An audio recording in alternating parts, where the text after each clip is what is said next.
छत्रपती श्री शिवरायांचे मराठे आणि प्रभू श्रीरामांची अयोध्या. अयोध्येचे अस्तित्व मराठ्यांनी टिकवले होते का? राष्ट्राच्या रक्षणासाठी पानिपतावर आहुती दिलेले मराठे धर्मरक्षणासाठी सुद्धा उभे ठाकले होते का? थेट अयोध्येशी संबंध असलेला पराक्रमी मराठ्यांच्या अज्ञात इतिहासाचा हा लेखाजोखा, अर्थात नेहमीप्रमाणेच पुराव्यानिशी. नमस्कार इतिहास मित्रांनो. 20 फेब्रुवारी 1707 या दिवशी मुघल बादशहा औरंगजेब अहमदनगर जवळच्या भिंगार या गावी मरण पावला. 1689 सालापासून ते थेट औरंगजेबाच्या मृत्यूपर्यंत सलग 18 वर्षे मुघलांच्या कैदेत असलेल्या शाहूराजांची सुटका औरंगजेबाच्या एका मुलाने केली. हे शाहूराजे म्हणजे छत्रपती संभाजी महाराजांचे पुत्र आणि छत्रपती शिवरायांचे नातू. औरंगजेबाचा मृत्यू ही मुघल सल्तनतीच्या अस्ताची सुरुवात ठरली, तर छत्रपती शाहू महाराजांची सुटका म्हणजे शिवरायांनी स्थापलेल्या स्वराज्याचे मराठा साम्राज्यात रूपांतर होण्याची, मराठा साम्राज्याच्या उदयाची नांदी ठरली. महाराष्ट्रात सातारा येथे आपली राजधानी स्थापन करून शाहू छत्रपती स्थिर झाले आणि त्यानंतर त्यांनी आपले लक्ष दिल्लीकडे वळवले. शाहू महाराजांच्या मातोश्री छत्रपती संभाजी महाराजांच्या पत्नी महाराणी येसूबाई साहेब अजूनही मोगलांच्या कैदेतच होत्या.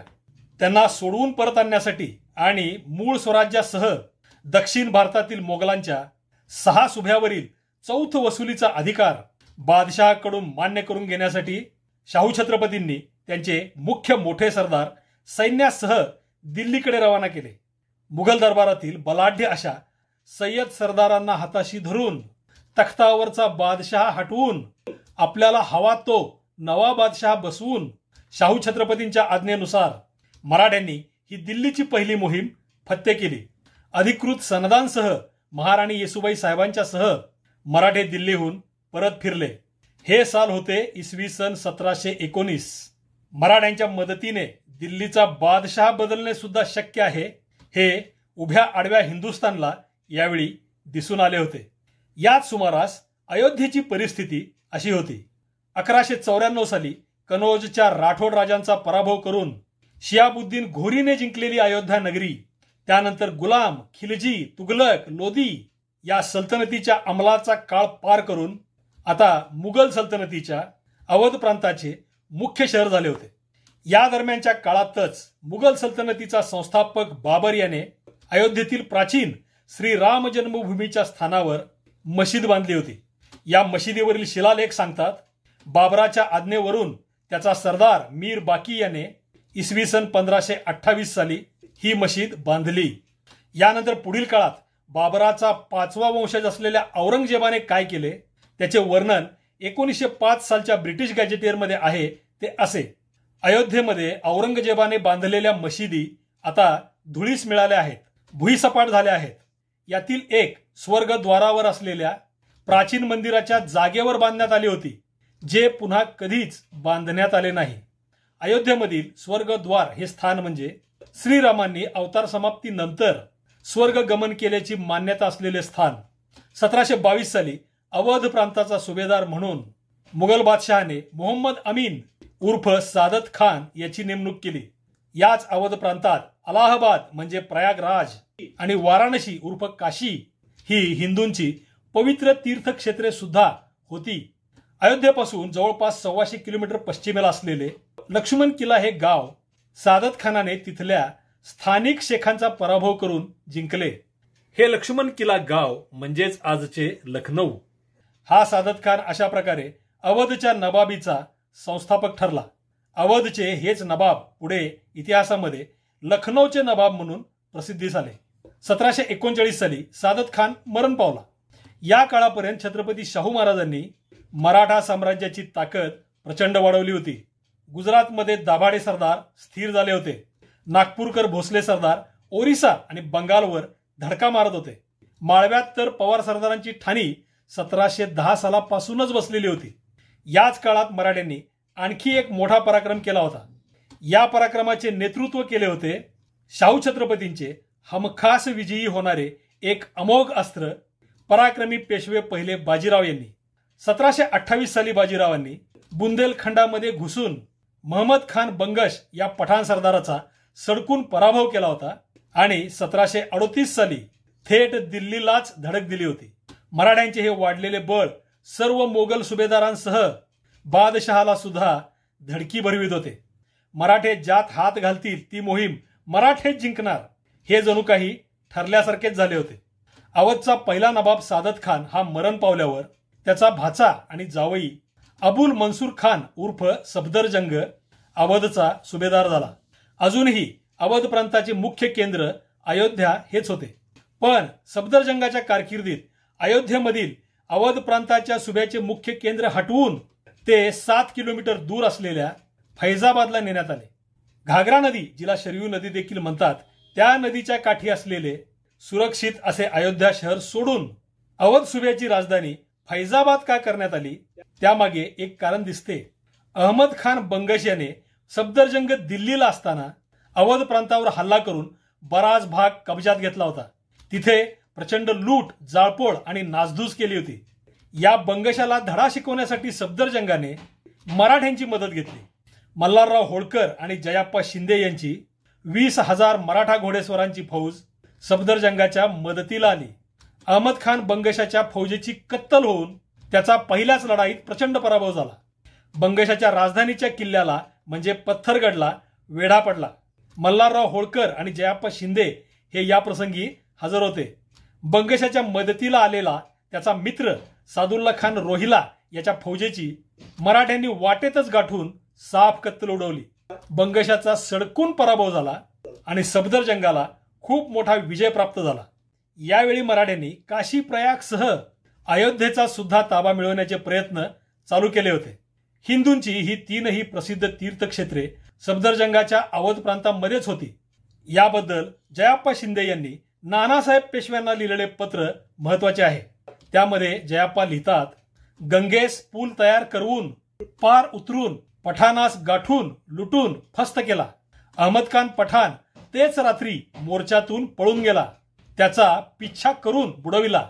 दत्ताजी शिंदे यांनी फार फार शर्थ केली. या उपरी वजीराशी काशी प्रयाग वगैरे क्षेत्रांचा मजकूर घातला आहे. यातील वजीर म्हणजे सफदरजंग. यावेळी तो मुघल बादशहाचा वजीर होता. दत्ताजी शिंदे म्हणजे पुढील काळात 1760 साली बुराडी घाटावर बचेंगे तो और भी लढेंगे अशी डरकाळी फोडत धारातीर्थी पडलेले मराठा वीर. आणि काशी प्रयाग वगैरे क्षेत्रांचा मजकूर घातला आहे म्हणजे काशी प्रयाग आणि अयोध्येसह ही क्षेत्रे मराठ्यांना मिळावीत अशी मागणी सफदरजंगाकडे केली होती.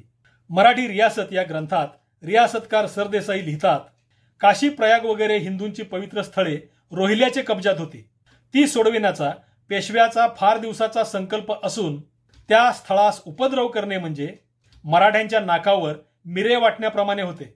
वास्तविक ही स्थळे अयोध्येच्या सुभ्यात मोडत असून त्याची मागणी मराठ्यांनी सफदरजंगाकडे केली होती.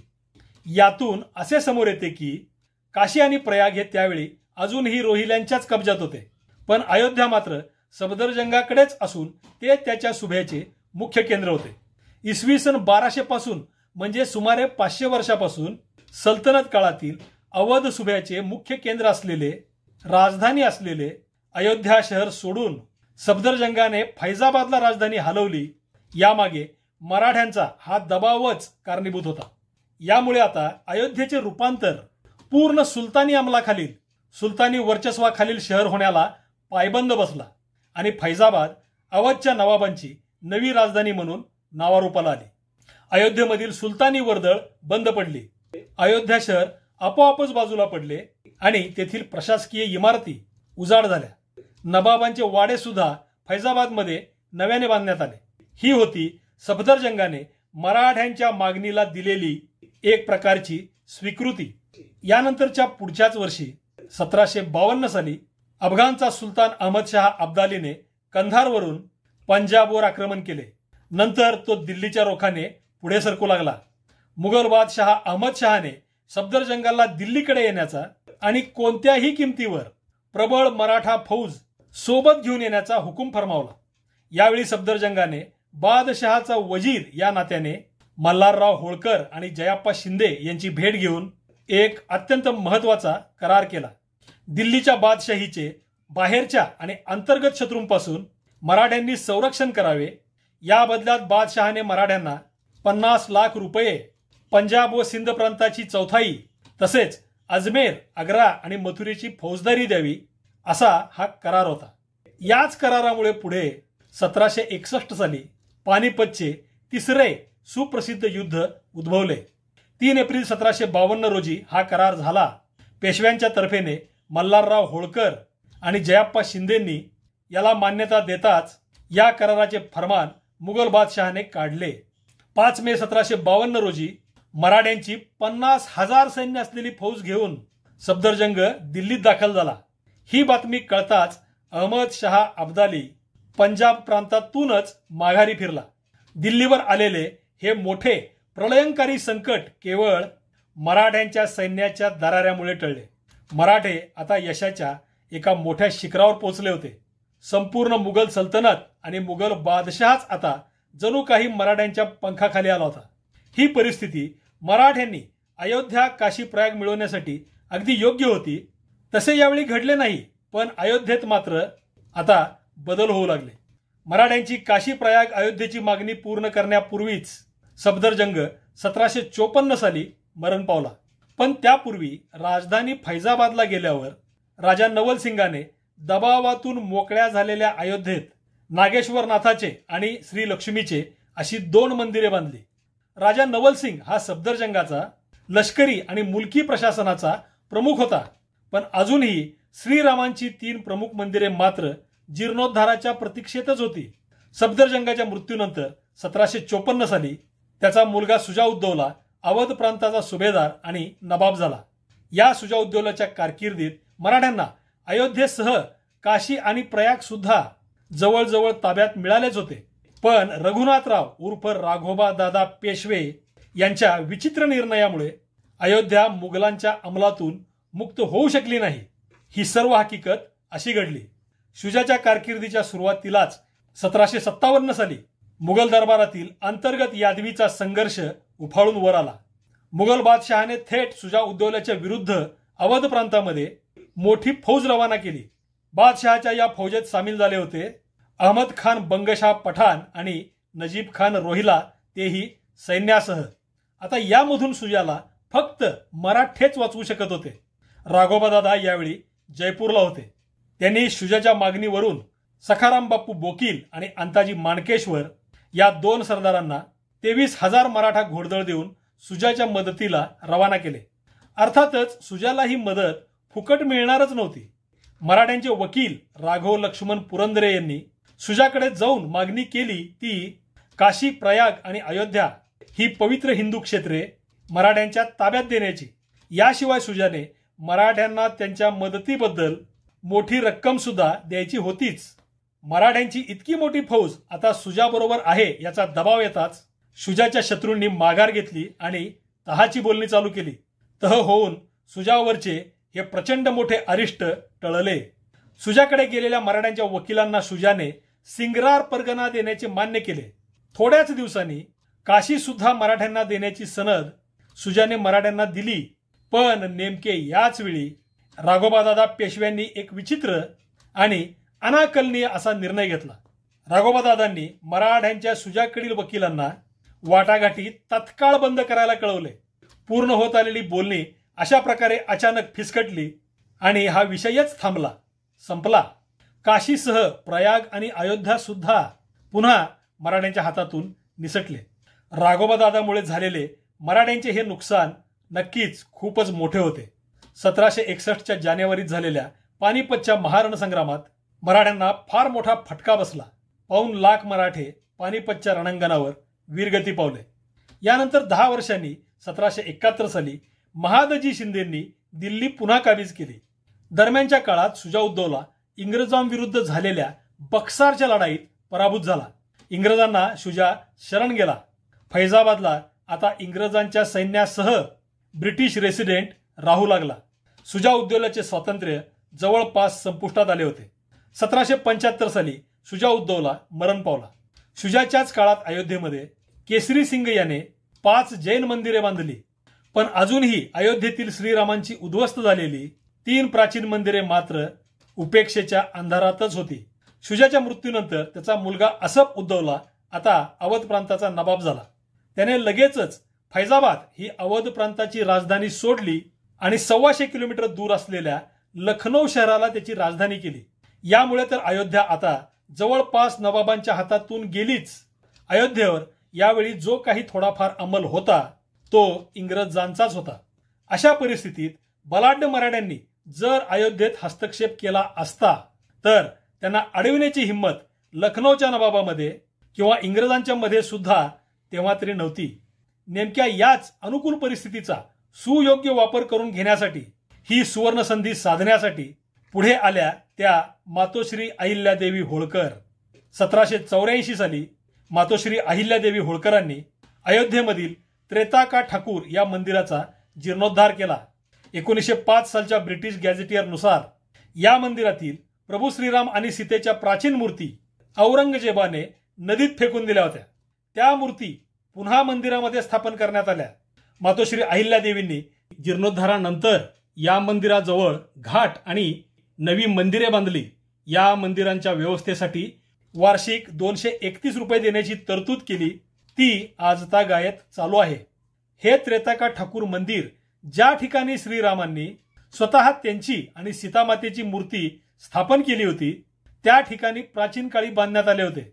अयोध्येमधील 3 प्रमुख मंदिरे जी मुस्लिम आक्रमणाच्या काळापूर्वीपासून मुख्य आणि महत्वाची होती, अस्तित्वात होती, ती म्हणजे श्रीराम जन्मस्थान मंदिर, स्वर्गद्वार मंदिर आणि हे त्रेताका ठाकूर मंदिर. प्रत्यक्ष अयोध्येमध्ये सर्वात प्रथम श्रीराम मूर्ती स्थापन करण्याचे भाग्य अख्ख्या हिंदुस्थानात लाभले ते मातोश्री अहिल्यादेवींना. हे अगदी योग्यच झाले, कारण भारतभर सर्वत्र प्रचंड प्रमाणात धार्मिक पुण्यकर्मे करणाऱ्या पुण्यश्लोक अहिल्यादेवी याच या मानाच्या एकमेव हक्कदार होत्या.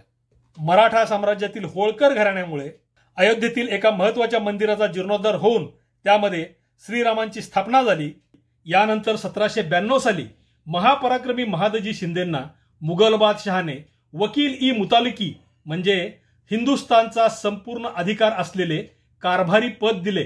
अयोध्येच्या मागे आता शिंदे होळकरांची ताकद उभी राहिली आणि यांच्या मागे होती तत्कालीन भारतातील सर्वात बलाढ्य अशा मराठा साम्राज्याची कर्तुम अकर्तुम शक्ती. या शक्तीचे अभेद्य कवचकुंडल अयोध्येला प्राप्त झाले.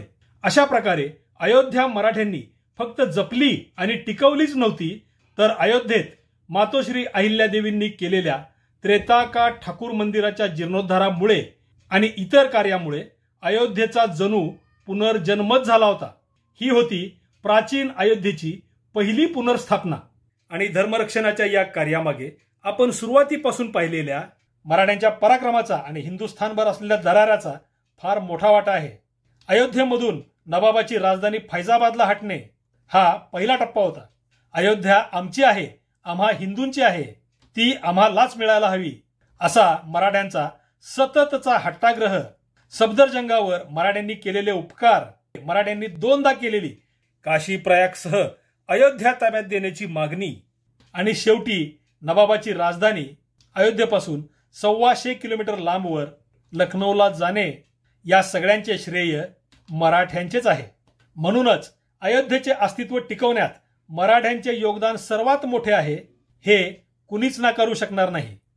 छत्रपती शिवाजी महाराजांचे राजसत्ता ही लोक आणि भूमी या सोबतच संस्कृती, परंपरा आणि धर्मरक्षणासाठी सुद्धा असते, हे तत्व मराठे शेवटपर्यंत विसरले नव्हते. शत्रूंशी चाललेल्या एका संघर्ष प्रसंगात नानासाहेब पेशवे लिहितात, शत्रू गरमी दाखवू लागला त्याची आम्हाला कसली चिंता, आम्ही गनिम लोक शिवाजी महाराजांचे शिष्य आहो. अयोध्येसाठी झगडले होते शिवरायांचे असे अनेक शिष्य. पानिपतावर राष्ट्राच्या रक्षणासाठी प्राण जाईपर्यंत एकटेच लढलेले मराठे धर्मरक्षणाचे कार्य म्हणून अयोध्या ताब्यात मिळवण्यासाठी एकटेच प्रयत्न करीत होते. अयोध्येसाठी खंबीरपणे उभे ठाकले होते. हे होते शिवरायांचा वारसा चालवणारे जिद्दी मराठे. मित्रांनो, अयोध्येचे अस्तित्व मराठ्यांनी टिकवले होते का, या प्रश्नाचे उत्तर देणारा या भागातील हा इतिहास तुम्हाला कसा वाटला ते कमेंट करून जरूर सांगा. अयोध्येशी संबंधित मराठ्यांचा हा अज्ञात इतिहास तुम्हाला नवीन वाटला असेल, आवडला असेल तर या व्हिडिओची लिंक तुमच्या मित्रांना आणि परिचितांना जरूर शेअर करा. आपल्या या चॅनलला सपोर्ट करण्याचा हा सर्वात सोपा मार्ग आहे. व्हिडिओ लाईक करा. तसेच तुम्ही अजून आपले हे Maratheshahi Pravin Bhosale YouTube channel subscribe केले नसेल तर आवर्जून सबस्क्राईब करा. पुन्हा भेटूयाच पुढच्या व्हिडिओत. तोपर्यंत जय शिवराय, जय महाराष्ट्र धर्म.